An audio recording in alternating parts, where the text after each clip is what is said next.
And yeah, I guess we can start. Thank you for being here and thank you for presenting the work. No, thanks, Melissa. So yeah, firstly, thank you very much for inviting me. It was October, I think, when Melissa got in touch, and it's crazy how quick that's gone. But so my name's Dan. I'm at the University of Cambridge. I'm actually a medic by training, but I'm currently doing my PhD at the Cognition and Brain Sciences unit with my supervisor, Duncan Astall.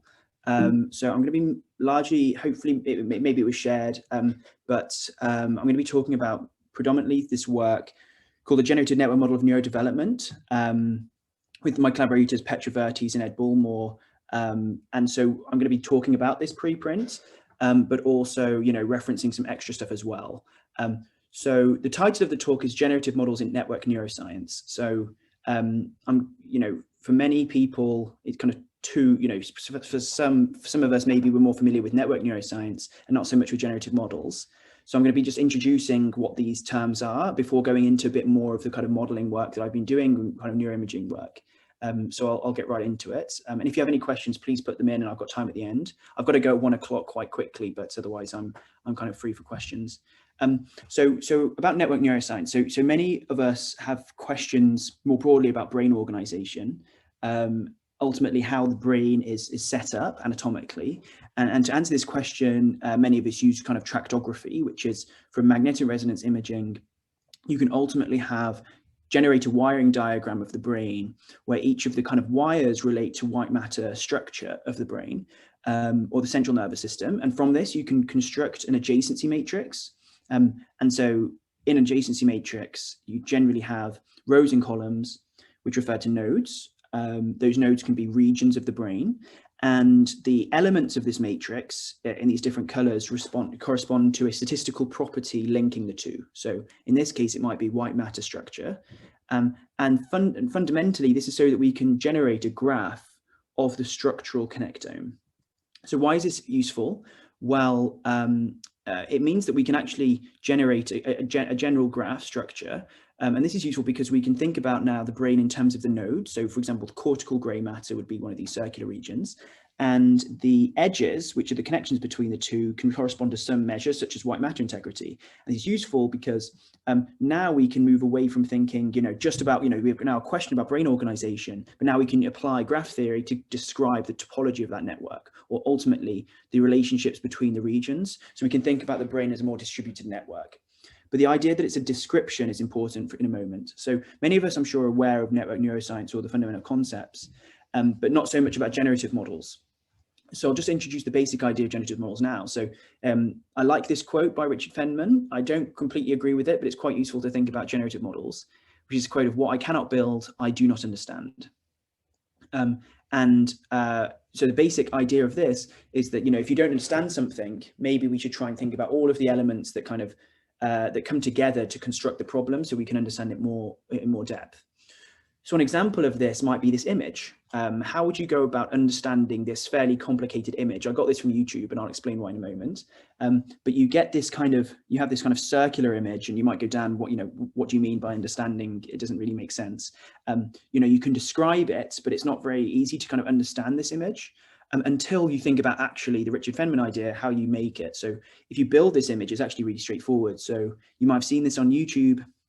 It's effectively a canvas where you have a pendulum and some paint, and then you set the pendulum going, and actually the paint drips, and then as the energy dissipates, it circles towards the middle. And the basic idea why I think this is quite interesting is because it's so simple, but actually the complexity arises from this simplicity. It's sequential development of the image, which makes it interesting. And this has got over 1 million views on YouTube, so it's obviously quite therapeutic to watch. But a further idea is that actually, if you think about the pendulum, you can describe the movement of the pendulum in a real simple equation, just that we learned from kind of school maths and physics. And so in some sense, the mathematics that describe the pendulum and how it spins is actually a generative model for this fairly complicated image. And this idea is what comes up is what I'll be talking about in this talk. But the idea being that ultimately the more kind of rigid definition is that given some training data, the goal of a generative model is to generate new data from the same distribution. So if I were to give you some photos of cats, for example, a generative model could be able to generate new images of cats. from all of the potential cats in the world. And what does it mean for us, or for the kind of questions that I'm interested in? It means that it's an approach where you specify a model based upon potentially some psychological or neuroscientific theory, and then you examine the data that would be simulated from that model. And a good generative model is one that really should be simulating data that is very similar to unseen but real data. And I'll explain that a bit more in a moment. So I've introduced the idea of network neuroscience and generative models. You know, why am I talking about this? How do they combine, and what are the kind of questions I'm interested in? Well, I'm interested in this idea of the combination of the two in generative network models to think about the brain structure and how it develops over time. So you can imagine here that we have a tractogram over time, and we want to think about not only describing the topology of the network, or how the network, what are the differences over time, but why those differences arise over time within a model that can explain that. And I think this is important, or an interesting approach, because many accounts of how the brain grows and neurodevelopment more broadly are very descriptive. And they're not kind of formalized in a mathematical way. So it's not clear necessarily how and why the complexity occurs over time, and how individual differences also may arise within that system. So kind of bringing it all together, the fundamental question is there a simple, biologically plausible model or generative model that can actually simulate the structural connections of the brain over time?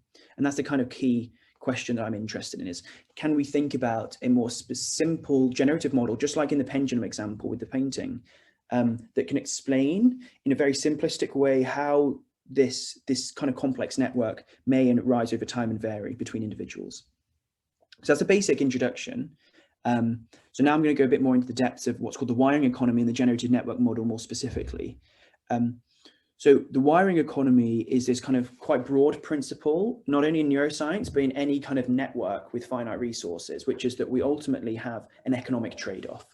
It's this idea that if you think about how the brain is set up, connections just can't form randomly, and they have to form for some sort of purpose. And the key idea is that there are finite resources. So whatever the constraints are going on, it's that we don't have infinite energy to be able to wire with everything. And as a result, there has to be a balance between minimizing the costs of wiring. So if a neuron wires with something, it has to try and minimize the cost that it has in that wiring process. And as a result, because you're trying to minimize the cost, you're also therefore trying to maximize whatever value that you're getting in forming and maintaining those connections over time. So there's this trade-off.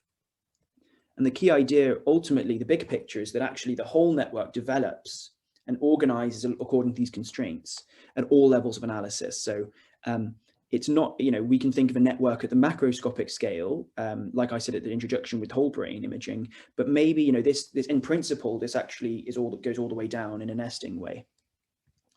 So kind of in an image sense, as taking it from an image, you can think of on the far right here, we have a network which is highly efficient, but highly costly to implement. The connections are very long, for example, and it's very difficult to maintain. Whereas on the left, we have a very inefficient network, but these are just short distance connections and very cheap. In fact, actually, if you wanted them, you know, if you wanted to minimize costs completely, you wouldn't have a brain, for example. But the real brain that we have, it has this kind of complex topology, which is somewhere in between, where we have this kind of organizational structure according to this wiring economy that balances costs with efficiency or values, as I kind of mentioned earlier. So that's the basic premise of a wiring economy. So now talking about the generative model. So in 2012, Petrovertes developed the early ideas of a wiring equation, which is how can we simulate the growth of a network according to this idea. So imagine that you have two regional structures, potentially neurons in this example, I and J. There are two things between this that we've said are important. It's the costs, which I'm calling D here, and a measure of cost is distance. So D stands for distance in this case. And K is an arbitrary value term, which I haven't defined yet. But imagine you have the costs and the values, D and K. And so all of the wiring equation states is that ultimately the probability of these two things wiring together must be proportional in some sense to the costs of the two that's incurred between the two, and the values between them. And that's all that it is. It's very simple. and that we have these two Greek letters, eta on the left here and gamma, which are just two numbers. They're just two scalar parameters that are telling you how much does costs influence wiring probability, how much do values influence wiring probabilities, and that's all they are. So intuitively, if eta, this cost term, is negative, that means that as the distance gets small, wiring probabilities go up, which is what we would expect to see. And this is what we find as well, that eta generally tends to be negative in real world networks. And this is a little bit more about basically eta reflects the importance of costs, and gamma influences the importance of this values term, which I haven't quite introduced yet. But the big picture really is that now the reason this is quite interesting is because we're not now talking about what I said before, which are topological networks, which are just graph networks with nodes and edges. These are now nodes and edges and graphs that we are embedding in a 3D physical world. So it's now a topophysical network. So now we're talking about a 3D specified network that has distances between them in real life, either the actual fiber lengths between the regions or other measures like Euclidean distances, for example, that we can use to ground this network in a physical system. So I'm just going to give some basic intuition between what this wiring equation, some of the behaviors this equation has. So imagine now we're zooming into a network that's in its early developmental stage. I've given some example parameters, and what you'd find is that imagine that you're region 2 and you haven't got any other connections with anything else, but because you don't have any value information, you don't know how valuable other regions are necessarily, but you know what's close, which might be 36. So the distance is quite low, and correspondingly the wiring probabilities is high, because it's closer than anything else. But later in development now, you've now generated some connections that are organizing over time, and you get this kind of emergent property, which is that actually you're now 2 again, but even though the blue connection is a candidate is closer to you, it doesn't really give you any valuable information. Instead, 59 is further away, but actually because of the nature of its kind of connectivity profile, you might be drawn to Y with 59.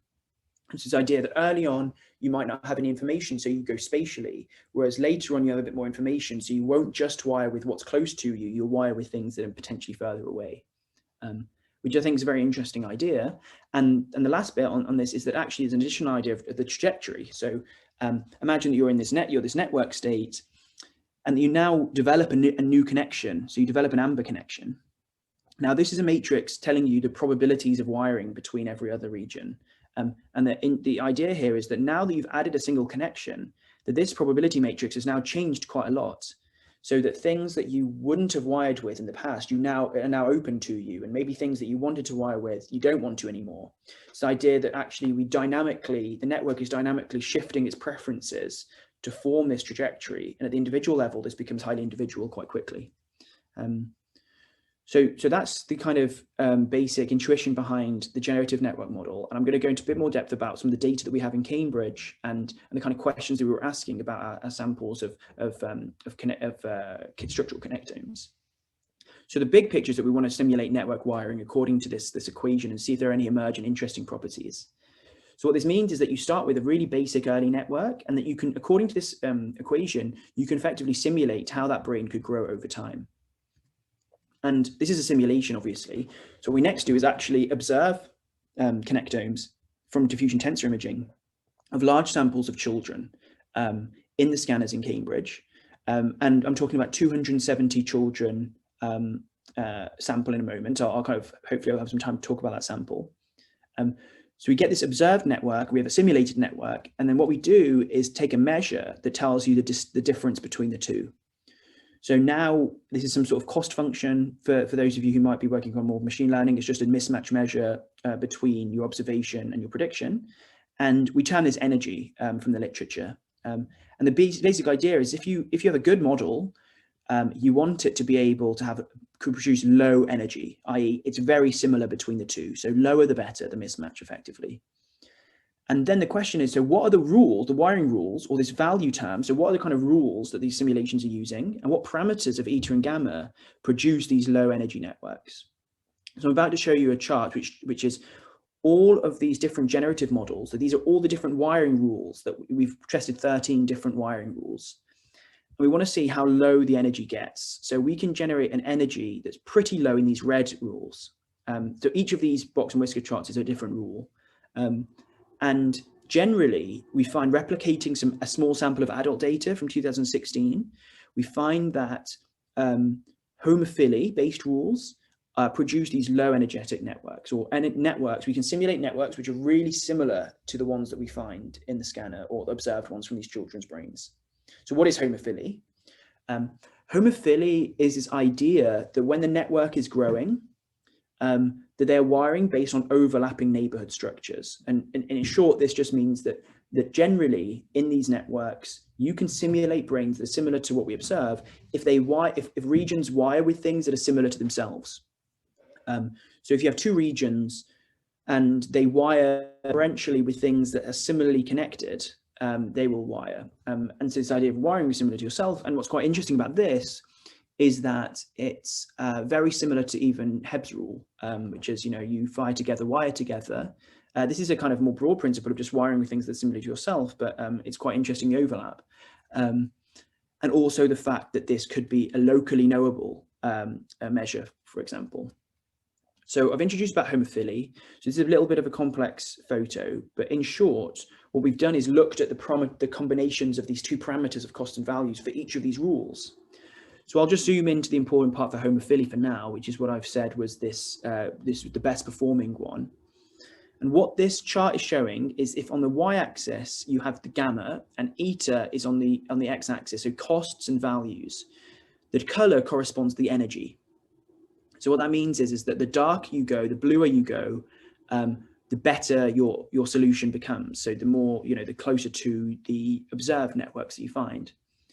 And what you find as a first thing is that it's a very narrow window. So it's not, the majority of solutions are implausible. They don't make any sense. But a small narrow window of parameter combinations produce these networks, which are very similar to what we observe.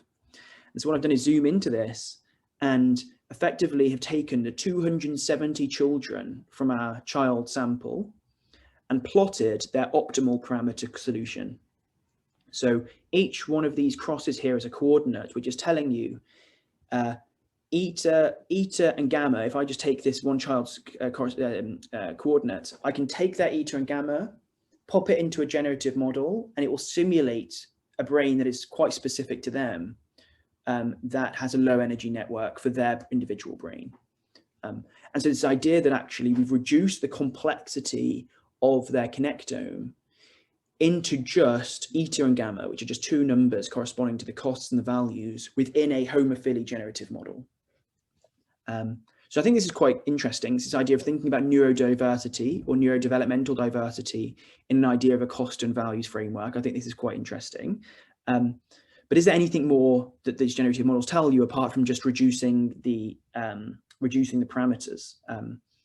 And so we go into the preprint and we show a few more interesting properties. So I'll just outline this, which I haven't quite got enough time to go through it entirely, but I can highlight the key ideas. So what we did here was we did a PLS model, which basically was to say, if we have these wiring parameters, eta and gamma, and we have lots of the features of their brain, do the eta and gamma appropriately reduce the dimensionality of the network such that we only need these two measures? We don't need so many of the global measures, of the connectome measures. And what we find is that they have similar predictive power in predicting cognition.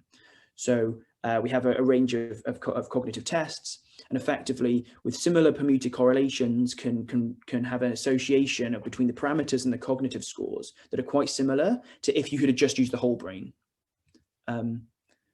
Another aspect that we show is that we get a degree of spatial embedding in these networks. So what that means is effectively, you can take the observed brains and then you can take the simulated brains and you can ask, do they have similar statistical properties? And so you find here, if you look at the degree, so the number of connections that they have, the cumulative density functions are very similar. And you find this for a range of measures, for between the centrality, for their edge lengths and so And that's good because we trained the models to be able to do this. In these statistical properties, that's what we train them to do. So that's the kind of key first finding. But it's not that we just find brains that are similar statistically. Do you find that those statistical properties are also in the same locations? So do we actually find that hub nodes, the locations of hub nodes just arise, not of anything special, but just in part because of this idea of homophily and the trade-off between cost and values? And whilst it's not completely, one-to-one, we find that you get a good degree of spatial embedding through these correlations, showing you effectively that not only are these brains similar, but they're actually similarly organized as well, which is, I think, is a really nice idea that it's more of an emergent property of the generative model. Not completely, but it maybe part of the explanation for the locations of these statistical properties can be accounted for by this model, which I think is quite neat. And in the supplement, I'm not sure if it's online, but we validate this with an external data set as well to the original one. And the last bit is about this idea of individual variability in this generative approach. So the question is, we have a model that can simulate how a person's brain can develop potentially, or a very simplistic model. If this were to be true, where would the differences between individuals arise? And so what we do is we take each person's model and we break it down into the costs, the values, and the probabilities.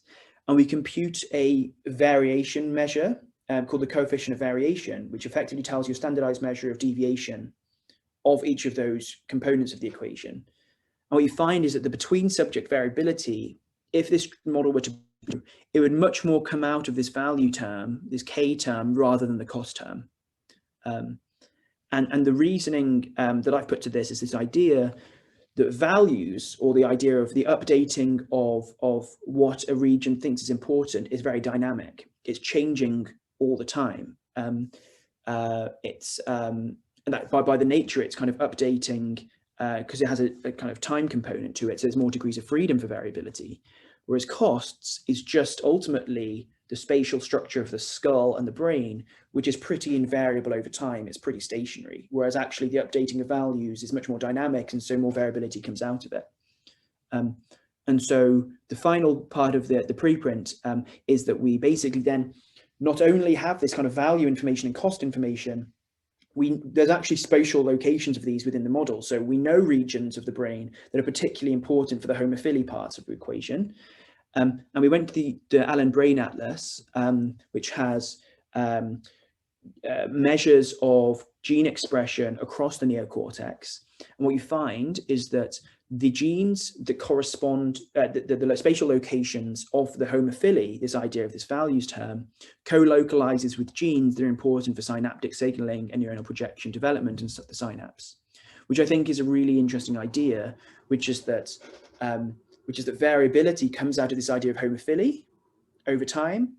And this may have something to do with synaptic genes, particularly when we're talking about Hebb's rules. Is quite an interesting idea. So I think warrants further investigation. So far, just to summarize that, this idea that we have homophily produces low energy structural networks. So this idea that something about how, wiring with things that are similar to yourself produces networks that are pretty similar to what we find. That we can maybe think about the complex brain quite in a simplistic way, just about the costs and the values that an individual might have and their preferences, and that this could reduce the dimensionality to make things a bit more simpler and more tangible. That we get a good amount of spatial embedding in these networks, so you can simulate a brain, and actually the embedding of the statistical properties just arises in part, not completely, but in part, despite us not telling us anything about that. And this idea that potentially individual differences might just emerge over time because of this updating of values, and that these co-localize with genes that are important for synaptic functioning. So I've covered quite a lot there. I'm just going to talk about a little bit more of work that I'm working on at the moment with our collaborators in Cambridge, and some future horizons as well. So I introduced the idea of network neuroscience. which I'm sure is very familiar to many of us, as I said. But what's quite neat about neuroscience is it's sufficiently abstract that we don't just have to look at maybe macroscopic structure of the brain, but we can look across multiple different levels of analysis and see if there are any consistencies across those domains. And so we have collaborators at the physiology department in Cambridge who actually, whereas we are scanning, child populations over time and thinking about these questions, they're growing neurons on a dish, and they are measuring the action potential spiking of these nodes, they're measuring action potentials of the neurons and ultimately inferring these network models of neurodevelopment at that level. This is what's called, and they're doing this through a few different ways, but one is called an MEA, a multi-electrode array. So this scale is 200 micrometers. This is a plate, and each of these little black dots here are an electrode, and they grow the neurons on here, and they measure the the electrical activity of those regions. And they're doing this not only for rodent models of the cortical neurons and hippocampal neurons, but they're also doing it for human cerebral organoids as well, and seeing how these grow on a dish. And so the question that we have is, do we find that the development of the networks at this level analysis show similar wiring properties to our generative models that we've done at macro scale? So I have some early data to show about this. So effectively, as I said, each of these black dots is an electrode, and you can measure the spiking of those electrodes and kind of infer action potentials. And then what we know is that actually this is a topophysical network again, like there's actual regional constraints to how neurons can wire. So we know about the Euclidean distances, for example, between the sensors. We can construct a network of correlations between the activity of these neurons at 14 days, 21 days, 28 days as those neurons develop. And then we can see is actually, does homophily as a generative model work? Is there any interesting temporal relationships? And this is some really early data, effectively showing you what I showed right at the beginning, which is the energy of different wiring rules. And what's really nice and interesting is that there are two other generative models that are potential candidates as well that do very similarly well. But the homophily-based rules tend to do pretty well at simulating these networks as well. So just next to each other, we have here on the left, microscale, gray matter, functional connectivity of these neuronal regions, and of these populations, versus macroscopic scale, white matter structural connectivity. So there's something interesting about this idea of why may homophily be an interesting generative that might be interesting to think about development of networks. And not only this, we can do serial recordings. So we can look at how these parameter spaces change over time. And what we find is that you get this narrowing of the parameter space where they become dark blue towards the center of the region, become increasingly specialized. And this is something that we're seeing with early longitudinal data with our child populations as well, that you get this narrowing of the parameter space. So it's kind of clustering together over time, which is consistent at both the MEA level and the whole brain level, which I think is quite interesting. So just future horizons, and then maybe time for discussion as well. I'm interested in generating weighted generative models. So I'm not sure if people are interested in, for example, people are interested in kind of neural networks and artificial intelligence work, but effectively, I'm quite interested in generating not only the binary generative models, which we do now, but actually to be able in this mechanism generate weighted models, so that we actually have weighted networks which correspond more accurately to development, and may actually in network models, neural network models, be able to do cognitive tasks, for example. So that's something that I'm interested in working on at the moment, is actually generating these intricately weighted networks as well. And finally, to think about developmental theory more broadly as well. So a question ultimately by Mark Johnson about interactive specialization, I think there's some quite interesting overlaps. So the question is ultimately, how does the higher order structural organization of the brain constrain its computations? So thinking about, what is it about the implementation of our brains that actually enable us to do kind of cognition, but also that is implicated in a range of different interesting areas of human behavior. And so one of these frameworks that was put by Mark Johnson is the idea of interactive specialization, which is that the one way in which the brain grows, at least at the higher level, is that we become increasingly specialized as these regions compete with each other. And as a result, regions don't just grow independently of each other. They don't just mature independently. They actually grow dependent on other regions as well. So there's much more interdependence of the growth of the brain. And so one way of thinking about this is that interactive specialization is this idea that the brain is kind of dynamically growing, such that if you have a brain injury, maybe anoxia of the hippocampus, for example, when you're younger, potentially other brain regions can take over that role because it's a dynamic process. Whereas a more maturational idea is more saying, actually, no, there's a very prescriptive way of how things grow. You know, just like maybe the heart has a very maturational developmental timeline, whereas maybe higher order structural organizations of the brain might have more of an interactive specialization. And I'm quite interested in, there's a lot of overlaps with this idea of interactive specialization within this generative model approach that I'm interested in exploring further.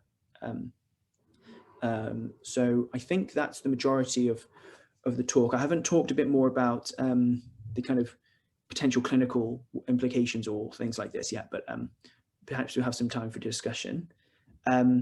I would need to acknowledge the wide team that are involved in this. So from the CALM team, which is the sample that we use, the Centre of Attention, Learning and Memory, Duncan Astle, my supervisor, Petra Vertes and Ed Bullmore, who are my collaborators on this paper, of course, Sue Fletcher-Watson here at Edinburgh, and the rest of the Cambridge team, my collaborators in the physiology department, and also in Cardiff as well. Who I'm collaborating with as well, and also my friends in the MRC, the Cambridge Trust and the JSMF. Again, this is the preprint, so if you have any questions, please email me, or I've got time now as well, so I'm very happy for questions.